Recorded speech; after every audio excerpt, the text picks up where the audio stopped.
যারা ঝাল ঝাল মশলাদার মাছ খেতে পছন্দ করেন তাদের জন্য নিয়ে এলাম আজকে হোটেল স্টাইলের মাছ বোনা। আসসালামু আলাইকুম এভরিওয়ান, ওয়েলকাম টু মেহনুস মমস কিচেন। এই মশলাদার মাছটি আপনি যে কোনো বড় মাছ দিয়ে করে নিতে পারেন। আমি রুই মাছ দিয়ে করিয়ে দেখিয়ে দিব। আজকে এই মাছটি রান্না করব একদম ঘরোয়া মশলা দিয়ে।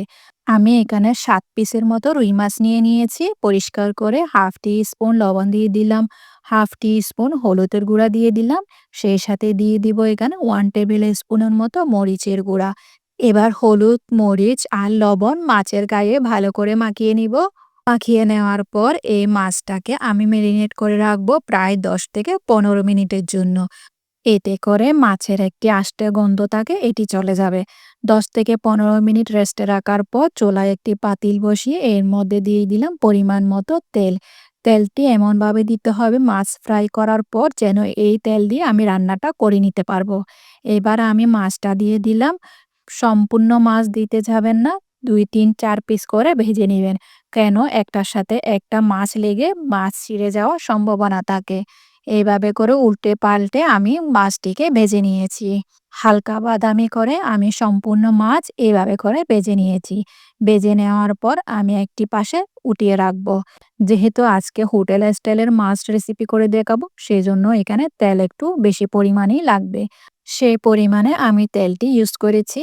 এবার সব মাছ একে একে ফ্রাই করে এক পাশে রেখে দিলাম।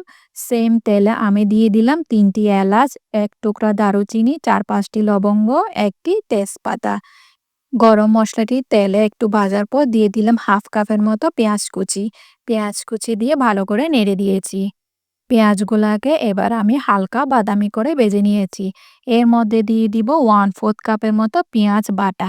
পেঁয়াজ বাটাটা অবশ্যই দেওয়ার চেষ্টা করবেন। পেঁয়াজ বাটা দিলে এই গ্রেভিটা অনেক ঘনত্ব হয়। পেঁয়াজ বাটার কাঁচা গন্ধ চলে গেলে এর মধ্যে দিয়ে দিব 1 টেবিল স্পুনের মতো আদা বাটা, 1 টেবিল স্পুন রসুন বাটা। এবার সব উপকরণ একসাথে ভালো করে 2-3 মিনিট ভেজে নিয়েছি।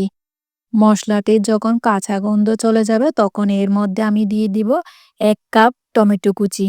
টমেটোগুলাকে একদম কুচি কুচি করে দিয়ে দিয়েছি। 1 টিস্পুন লবণ দিয়ে দিলাম। সেই সাথে দিয়ে দিব হাফ টি স্পুনের মতো হলুদ গুঁড়া। তারপর আমি কালারটি সুন্দরের জন্য আমি 1.5 টেবিল স্পুনের মতো কাশ্মীরি মরিচের গুঁড়া ইউজ করেছি। 1 টিস্পুন জিরা গুঁড়া দিয়ে দিলাম, 1 টিস্পুন ধনে গুঁড়া। সেই সাথে আমি কিছুটা পানি দিয়ে মশলাটাকে কষিয়ে নিব। পানিটি দেওয়ার কারণে এই মশলাটি আর নিচে পড়ে যাবে না। এবার টমেটোর সাথে মশলাটি ভালো করে কষিয়ে নিব প্রায় 4 থেকে 5 মিনিট। খেয়াল রাখবেন অনবরত নাড়তে থাকতে হবে। নাড়াচাড়ার মাধ্যমে এটিকে 4-5 মিনিট ধরে কষিয়ে নিয়েছি। দেখুন টমেটো সম্পূর্ণভাবে একদম ম্যাশ হয়ে গিয়েছে। যদি কিছুটা গোটা থাকে তাহলে হাতের সাহায্যে একটু ম্যাশ করে দিবেন। এবার আমার কষানো হয়ে গিয়েছে, তেল উপরে বেশি উঠেছে। এবার আমি ফ্রাই করা মাছগুলা দিয়ে দিলাম। ফ্রাই করা মাছগুলি দিয়ে ভালো করে আমি উল্টে পাল্টে কষিয়ে নিব। মাছগুলাকে জোরে জোরে নাড়তে যাবেন না, আলতো হাতে মাছগুলাকে উল্টে দিয়েছি। চুলার আঁচ একদম লোতে রাখতে হবে। মাছগুলাকে উল্টে দেওয়ার পর এখানে আমি 1 কাপের মতো পানি দিয়েছি। আপনারা জলের পরিমাণ কম বা বেশি দিতে পারেন। আমি এখানে 1 কাপ পরিমাণ পানি ইউজ করেছি। এবার এই মাছটিকে ডেকে আমি রান্না করব প্রায় 4-5 মিনিট।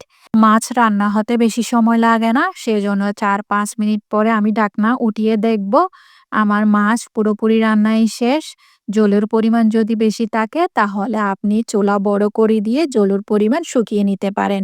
এটি যার যার পছন্দ অনুযায়ী জল কম বা বেশি রাখতে পারেন। আমার রান্না একদম শেষের দিকে, কালারটাও সুন্দর হয়ে এসেছে। আমি যেরকম চেয়েছিলাম ঠিক সেম কালারটাই এসেছে। এবার আমি কিছুটা কাঁচামরিচ ফালি করে দিয়ে দিলাম। সেই সাথে দিয়ে দিব 1 মুঠো ধনেপাতা। ফ্রেশ ধনেপাতা দেওয়ার পর আমি রান্নাটিকে শেষ করে নিলাম। এবার চুলা বন্ধ করে এভাবে রেখে দিব প্রায় 15 মিনিট।